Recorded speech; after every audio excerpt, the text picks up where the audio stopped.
YCP అధినేత జగన్ పల్నాడు పర్యటన సందర్భంగా జరిగిన పరిణామాలపై టీడీపీ ఎమ్మెల్యే కన్నా లక్ష్మీనారాయణ తీవ్ర స్థాయిలో విరుచుకుపడ్డారు.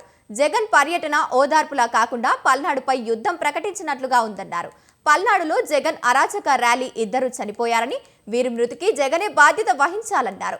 జగన్ ప్రజాస్వామ్యం గురించి మాట్లాడడం దయ్యాలు వేదనలు వల్లించినట్లని ఎద్దేవా చేశారు. జగన్ బెదిరింపులకు భయపడేదే లేదన్నారు. కమ్మవారిపై ద్వేషంతో అమరరాజా పరిశ్రమలను తరిమేశారని, అమరావతి స్వర్ణాశనం చేశారని కన్నా ఆరోపించారు. నాగమల్లేశ్వరరావు మృతికి 100% జగనే కారణమని కన్నా ఆరోపించారు. పోలీసు వేధింపుల వల్లే ఆయన ఆత్మహత్య చేసుకున్నారని అవాస్తవమన్నారు. నీకున్నటువంటి క్రిమినల్ మైండ్ ఆలోచనతో,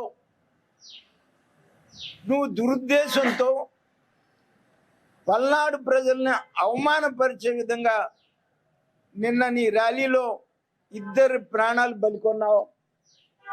ఇంకో పోలసాని జయవర్ధన్ రెడ్డి, చిల్లి సింగయ్య వీళ్ళిద్దరు ప్రాణాలు బలికొన్నావు. నీ అరాచక ర్యాలీ వల్ల, నీ పైశాచిక ప్రవర్తన వల్ల. అలాగే అన్నం పున్నమ్మ అనే ఆమెకి భృగుబండ విలేజ్ ఆమె కూడా లెగ్ ఫింగర్స్ ఫ్రాక్చర్ అయ్యి హాస్పిటల్లో